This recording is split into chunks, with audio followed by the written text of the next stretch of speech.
Donald विनीकॉट को पढ़ेंगे हम, और कुछ एक छोटे मोटे तो फिर वो निकल के आ ही जाते हैं। चलिए अब करते हैं हम कुछ क्वेश्चंस देखते हैं जो सेक्शन आप कर चुके। पिछला सेक्शन हमने करवाया था इमोशन, और इमोशन पे आपके लिए कुछ क्वेश्चन हैं। Let's do this.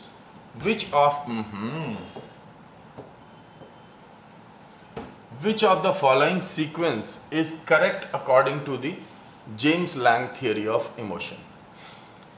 इमोशन की जेम्स लैंग थियरी के अनुसार कौन सा सीक्वेंस करेक्ट है?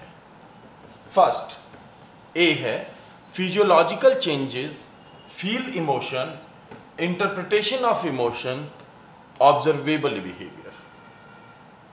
ध्यान से याद कर लीजिए।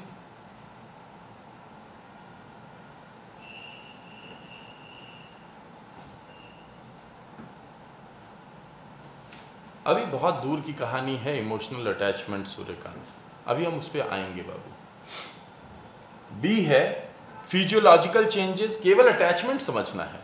अटैचमेंट को दो तरीके से बताया गया है, एक लर्निंग थियरी के अकॉर्डिंग अटैचमेंट बताया गया है और दूसरा इम्प्रिंटिंग थियरी के अकॉर्डिंग अटैचमेंट बताया गया है।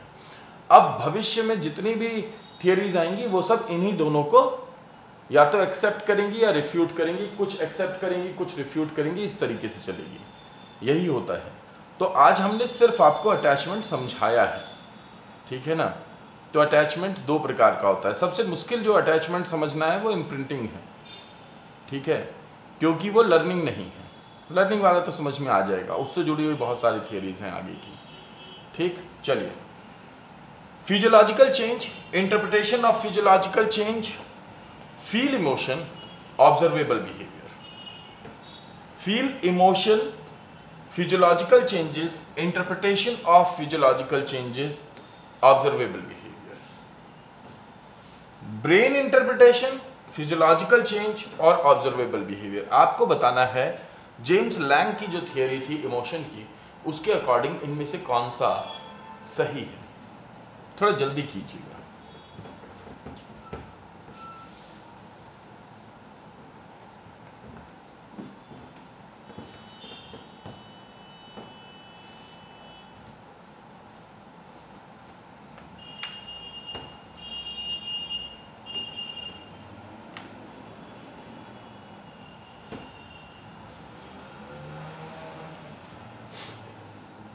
भाई वाह, बहुत बढ़िया, बहुत बढ़िया। Congratulations to all of you जो कि इसका आंसर निकाल पाए।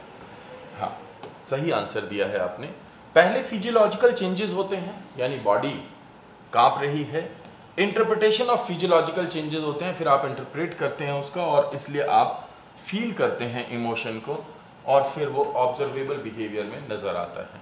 So this is the right one. याद कर लीजिएगा, जिन लोगों ने गड़बड़ी की है, जो आंसर नहीं कर पाए इतनी देर में, उनको जरूरत है दोबारा से एक बार इमोशन वाले वीडियोस को देख लेने की। Next, what was the name of the theory of on emotion that originated from the work of Charles Darwin? Charles Darwin के काम से जो ओरिजिनेट हुई थियरी, उस थियरी को किस नाम से जाना जाता है? ठीक है, ऑप्शन ए facial feedback theory, cannon-board theory, cognitive appraisal theory, affective primacy theory. Facial feedback theory, cannon-board theory, cognitive appraisal theory या अफेक्टिव प्राइमेसी थियरी, बताएं।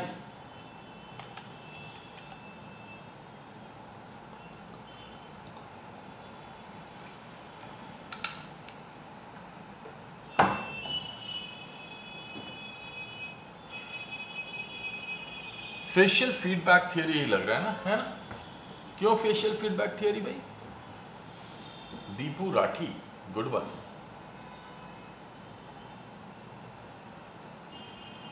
बढ़िया है जी।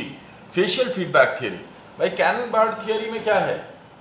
कैनन-बार्ड थियरी नहीं हो सकता, क्योंकि वो उस फेशियल अडेप्टेशन की और फीडबैक की बात नहीं करती है। खैर, ए ही होगा आंसर। नेक्स्ट, सभी ने सही आंसर दिया है, बहुत ज़्यादा एक्सप्लेनेशन की ज़रूरत नहीं है। What was one major criticism of James Lange theory on emotion? James Lange theory on emotion का सबसे बड़ा क्रिटिसिज्म, सबसे बड़ी आलोचना क्या है?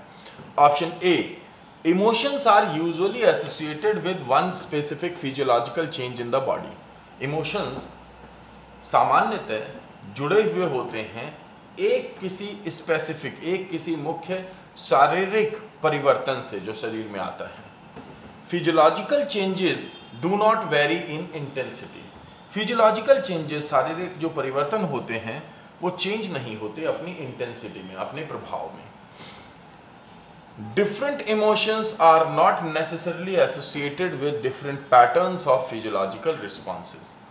डिफरेंट इमोशंस जो होते हैं, अलग अलग प्रकार के जो संवेग होते हैं, वो जरूरी नहीं है कि वो जुड़े हुए हों अलग अलग शारीरिक तरीकों से। Most emotions do not need a large amount of interpretation. ज्यादातर इमोशंस को जरूरत नहीं होती एक बहुत बड़ी मात्रा में इंटरप्रिटेशन की। इनमें से कौन सा सबसे मुख्य क्रिटिसिज्म है जेम्स लैंग का? विलियम जेम्स और लैंग ने जो कार्य किया था, कार्ल लैंग ने, उसका सबसे महत्वपूर्ण क्रिटिसिज्म कौन सा है इनमें से?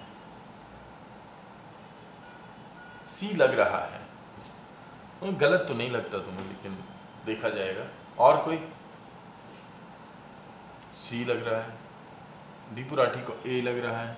Emotions are usually associated with one specific physiological change in the body. अच्छा, ठीक है। सी और ए में दुनिया बटी हुई है, सारी दुनिया बटी हुई है ए और सी में, है ना? और बोलो, बहुत से लोग हैं, कम ही लोगों का आंसर आया। ऐसा प्रतीत हो रहा है मैं किसी ग्रुप में मैसेज करना भूल गया हूं क्या?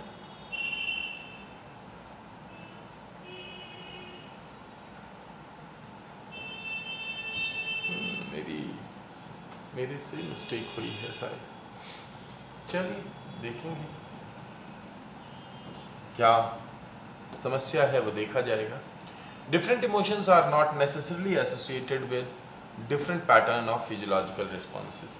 यानी कि फिजियोलॉजिकल रिस्पॉन्सेस से इमोशंस को पहचान पाना मुश्किल है, क्योंकि हर एक इमोशन के लिए आप अलग अलग प्रकार के जो फिजियोलॉजिकल रिस्पॉन्स देंगे।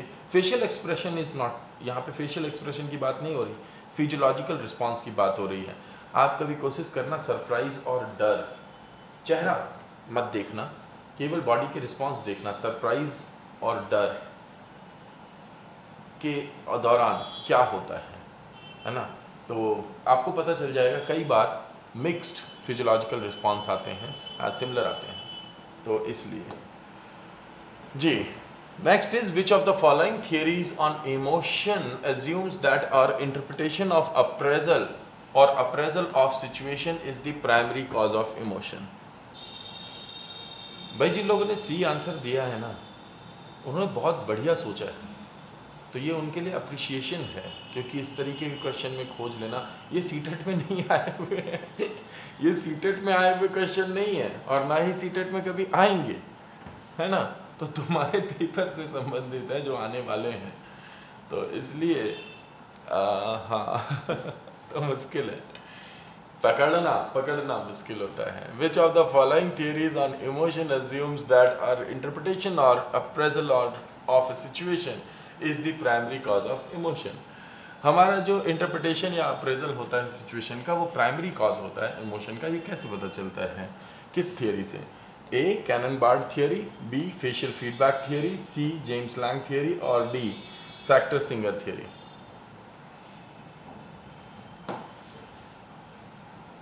तुम लोगों ने तो बढ़िया पढ़ा हुआ है, सही है यार, सही है गुरु, बढ़िया। हाँ, सैक्टर-सिंगर थियरी होगा, बिल्कुल जी बिल्कुल। तो चलो सैक्टर-सिंगर थियरी को एक बार देख लेते हैं, इतना तो कम से कम कर ही सकते हैं। सैक्टर-सिंगर कंडक्टेड, मुझे याद आया था आज करवाते समय कहा कि मैंने आपको सैक्टर-सिंगर थियरी नहीं करवाई है, मतलब ये नहीं बताया था कि एक्सपेरिमेंट क्या था, बाकी तो सब करवा दिया था।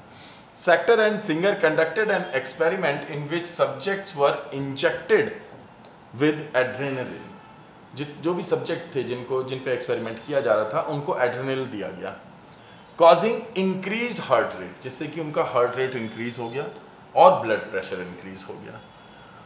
Half the subjects were placed in a room with an extremely happy person. आधे लोगों को एक रूम में बिठा दिया गया बिल्कुल खुशनुमा लोगों के साथ में, and the other half were placed in the room with an extremely angry person. और आधों को एक ऐसे रूम में बिठा दिया गया जहां पे कि बहुत एक्सट्रीमली गुस्से में था आदमी। Those in the room with the happy person associated their physiological changes with that person.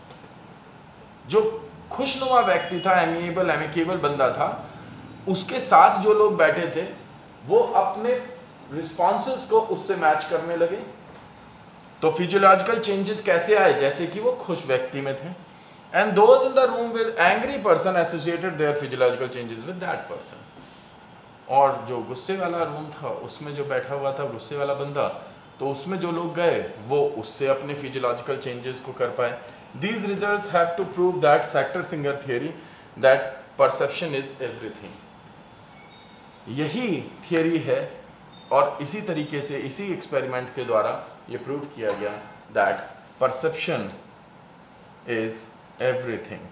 And whenever this perception comes, then सोच लीजिए कि Sector-Singer इमोशन की बात कर रहे हैं through perception.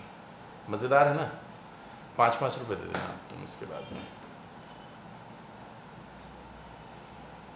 हाँ, in spite of taking adrenaline, situation vary, and due to that situation, their perception vary, and due to that perception, their physiological changes are coming. है ना मिस्टर? So इसलिए कहते हैं कि अगर एक खुशनुमा व्यक्ति के साथ रहेंगे तो खुश रहेंगे, एक दुखी आत्मा के साथ रहेंगे तो दुखी रहेंगे, एक समस्या परक व्यक्ति के साथ रहेंगे तो समस्या में रहेंगे। इसलिए मैं अक्सर हाँ बोलता हूँ कि आप खुश रहिए और अपने आसपास के लोगों को खुश रखिए। तो इसका मतलब सिर्फ ये होता है कि परसेप्शन ही सब कुछ है।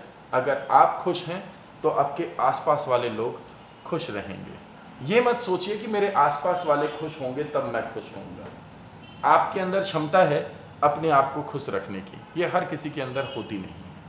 खुद को खुश रखिए, आपका एनवायरनमेंट खुद ही खुश हो जाएगा। और इसको दूसरों को भी समझाइए कि खुश रहना जरूरी है और खुश रहना एक कला है। अक्सर हाँ लोग दुखी रहने वाली कला को ढूंढ लेते हैं। अक्सर हाँ मम्मियों की आदत होती है समस्याओं को ढूंढने की, पर art is all about being happy. But being happy, खुश रहने के लिए कुछ ज़्यादा नहीं करना होता, थोड़ा नज़रअंदाज करना पड़ता है, थोड़ा लोगों को स्पेस देना पड़ता है, थोड़ा समस्याओं को उत्पन्न करना बंद करना पड़ता है, थोड़ा क्वेश्चंस पूछना बंद करना पड़ता है, थोड़ा आंसर्स एक्सपेक्ट करना बंद करना पड़ता है। तो एक्सपेक्टेशन को कम कर दो, डिज़ायर को कम कर दो, थोड़ा थोड़ा कर दो, बस खुश रह लोगे आप। We find explanations of our physiological arousal around ourselves in the environment, then reaching to emotional labeling. हाँ ये बस छोटी सी चीज़ है। लास्ट क्वेश्चन है आज के लिए, विच ऑफ द फॉलोइंग। पिछले वाले एक्सप्लेनेशन के बगैर इस क्वेश्चन पे पहुंचाया जाता तो शायद ज़्यादा हो जाता आप लोगों के लिए। विच of the following statement best supports the sector-singer theory of emotion. कौन सी स्टेटमेंट सपोर्ट करती है सेक्टर-सिंगर थियोरी को जो कि इमोशन की है? Option A, a friend walks up to you and tells you he saw someone back into your car and drive away making you angry। एक दोस्त आता है आपके पास में और आकर के कहता है कि उसने देखा आपको कि वो आपकी कोई कार में बैठा हुआ था और फिर आप उसके साथ चले गए, इससे आपको गुस्सा आ जाता है। You hear a loud noise, आप एक तेज आवाज सुनते हैं। Your heart starts to pound, आपका हार्ट पाउंड करने लगता है।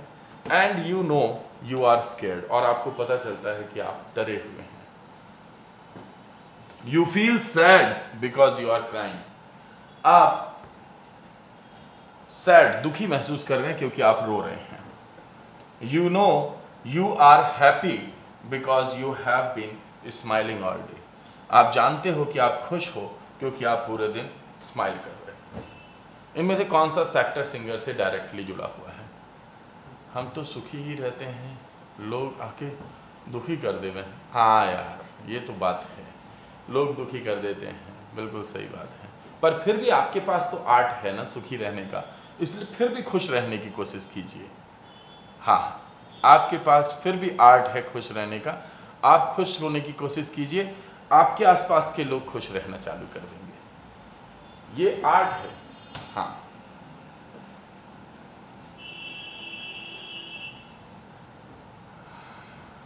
हाँ,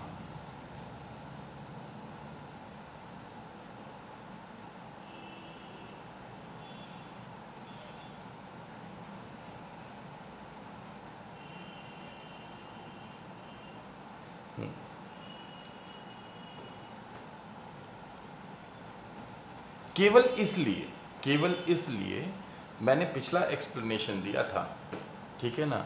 अब सोचो, मैं खुश रहूं ताकि आप खुश रहो, या आपके आंसर्स के कारण मैं दुखी हो जाऊं। इतने विश्वास से आप लोग इसका आंसर बी मार रहे हैं, और एक बार ये नहीं सोच रहे कि एक दोस्त है जो गुस्से होकर के उसके पास में आया और उसने उसे गुस्सा कर दिया।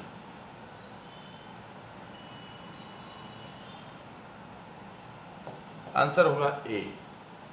आपको बड़ा छोटा सा काम करना है मेरे लिए अब इसके बाद में। वो क्या करना है? बी, सी और डी तीनों ही किसी ना किसी थियरी की बात कर रहे हैं। आपको कमेंट करके कमेंट बॉक्स में लिखना है कि बी कौन सी थियरी है, सी कौन सी है और डी कौन सी है। जरूर करना है, भगवान का समय तुम लोगों को, ठीक है ना। आज के लिए इतना ही।